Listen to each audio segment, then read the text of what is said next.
Welcome back to another episode of Rock Boys Football. Mike Norvell, Florida State continuing to work their way through spring practice. We get a scrimmage Saturday afternoon. We get a scrimmage that the media was invited to.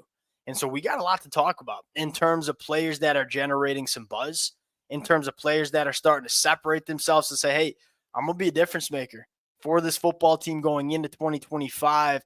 Now, the overall scrimmage takeaways was dominated by the defense. Everybody that watched the scrimmage, that's kind of the reports that you are hearing coming out. Now, if you're a Florida State fan, you love that for the Tony White Florida State defense. And look, I was a huge fan of Tony White coming into Florida State. It sounds like this defense is really starting to click in the back half of spring. I think on the flip side, are you concerned about Gus Malzahn and the Florida State offense? I would argue to temper those concerns because you look at the Florida State offense. One, they were down Deuce Robinson and Square White, so you cleared two best pass catchers. You were down some bodies on the offensive line, which is obviously big, especially considering we have some question marks about the depth of the offensive line. But I think most notably, look, Tommy Castellanos is never going to be the kind of quarterback that dominates in spring scrimmage situations. He's a guy that what's his best asset? It's the creativeness. It's the playmaking ability. Well, guess what? When you start playing backyard football in spring practice, those plays get blown dead.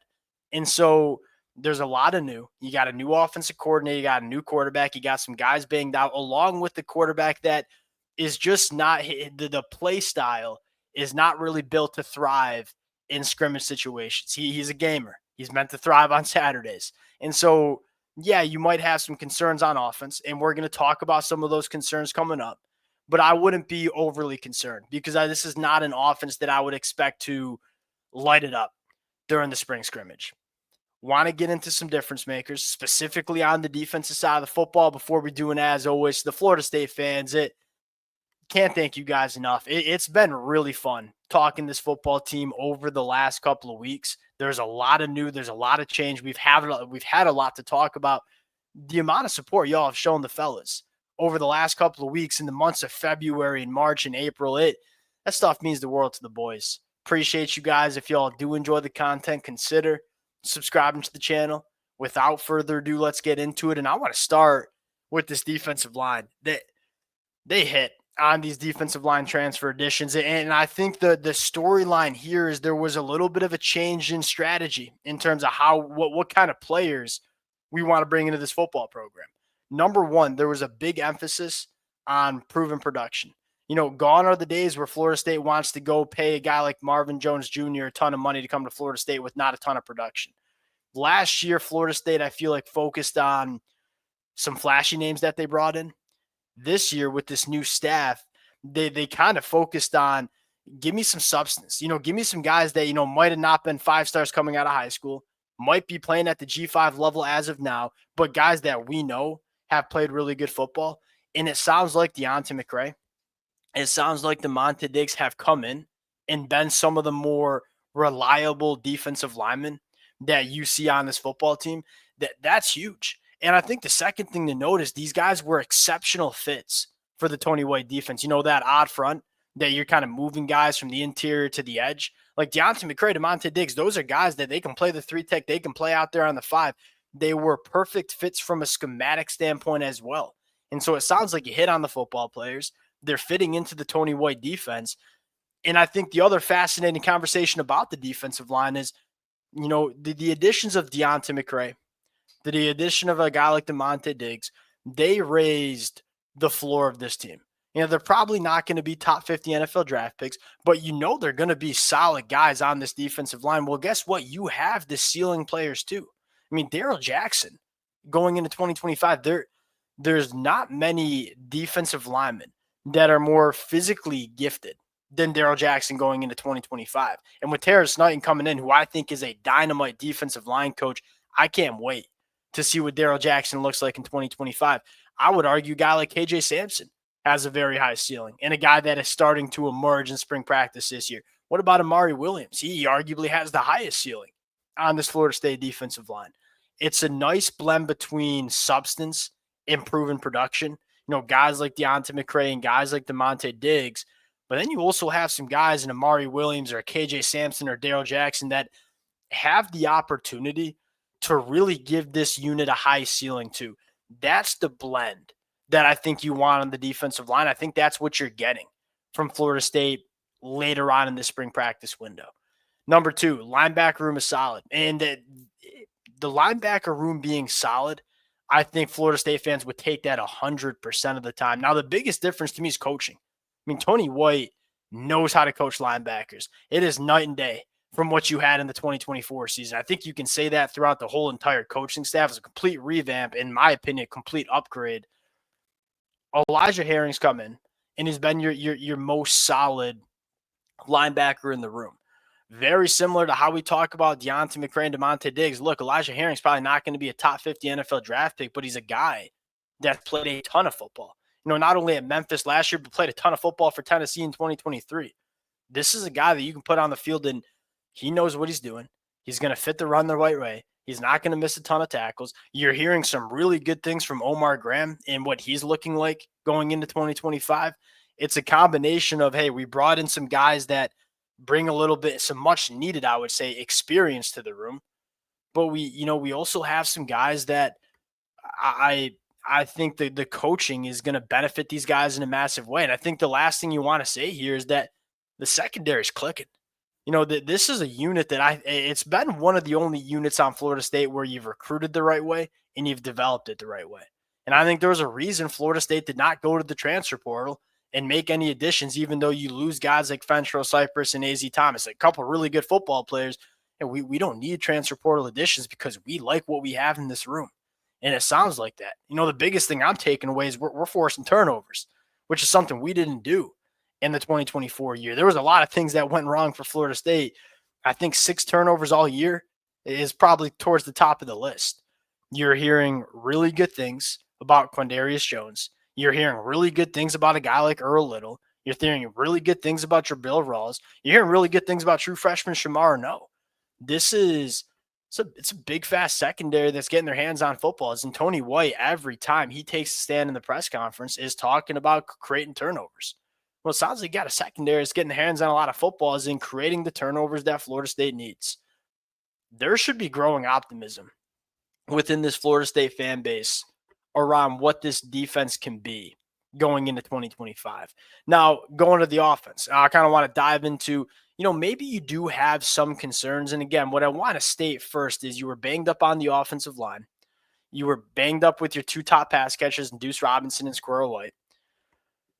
And you just got a lot of new offense coordinator, new quarterback. It's not all that surprising to hear that the offense is not taking off and looking like it's the best offense in the country.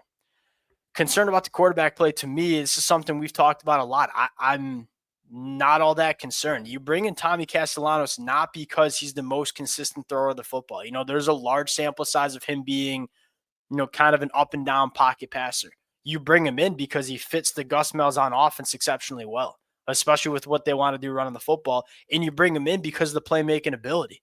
Mike Norvell experienced this firsthand. Gus Malzahn has experience working with Tommy back at his UCF days. Mike Norvell has firsthand experience because he watched Thomas Castellanos' playmaking ability, run around a really good Florida State defense in 2023.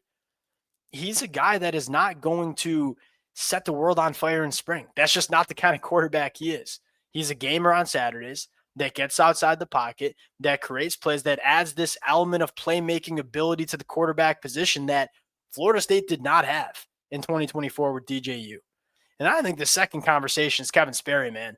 This was kind of got lost in the news cycle when he flipped his commitment to Florida State. It sounds like this kid can play. And it's probably not going to be this year as a true freshman, but it's probably going to be sometime soon. And the thing with Kevin Sperry that fires me up is people kind of sleep on the athleticism he has. Go back to the high school film. This dude he's a playmaker at the quarterback position. Can create, can get it done with his legs, can throw off platform outside the pocket. He's a guy that's not going to physically wow you when he walks into a room. I like what you're hearing from Kevin Sperry, and he's going to be a guy that, again, what's the goal for Florida State is we got to lay a good foundation and get back to building the right way. You might have your quarterback. that can kind of get you back to where you want to go in the college football landscape. Number 5 here, I think you're still waiting on to figure out who your running back 1 is. You're hearing really good things from Roydell Williams. He's probably the leader in the clubhouse to get most of the workload. You're hearing really good things about Jalen Lucas, and Jalen Lucas is going to play. And I'm really excited to see how Gus Malzahn decides to use Jalen Lucas. You're looking for explosive plays. Jalen Lucas can give you those plays. But from a down-to-down basis, we know historically Gus Malzahn likes to ride that running back 1. You're still kind of waiting to figure out who it is. And I think the X factor is I included him in the depth chart, even though he's not even with the team yet. Usman Kramoa. He's probably the most, physically gifted running back that Florida State's going to have in the room year 1 for this kid. What does he look like coming in the summer, going into fall camp, where it seems like there's that opportunity for Usman Kramoa to get involved early? We'll see if he can make that happen. The depth is good at running back, and I think you have talented players. Now we're looking for what running back is going to separate themselves and really emerge as that dude for Florida State in 2025, because we know Gus Malzahn historically wants to find that guy and use him as a difference maker. The last 2 is probably 1 who's going to step up outside of Deuce and Squirrel White. Everything we've heard coming out of spring, those are your 2 best pass catchers. We're not surprised hearing that. 2 guys that we know are talented coming into the portal. Is it going to be Elijah Moore? Is it going to be Hakeem Williams? Is it going to be LaWayne McCoy? Is it going to be true freshman Javon Boggs, who is suddenly kind of rocketing late in spring practice? I think you're just waiting for who's that third pass catcher. And then lastly, it's just depth on the offensive line. Now, you got to find 8. That's the number you got to get to. And look, the starting 5 for Florida State is a massive upgrade from what it was in the 2024 season.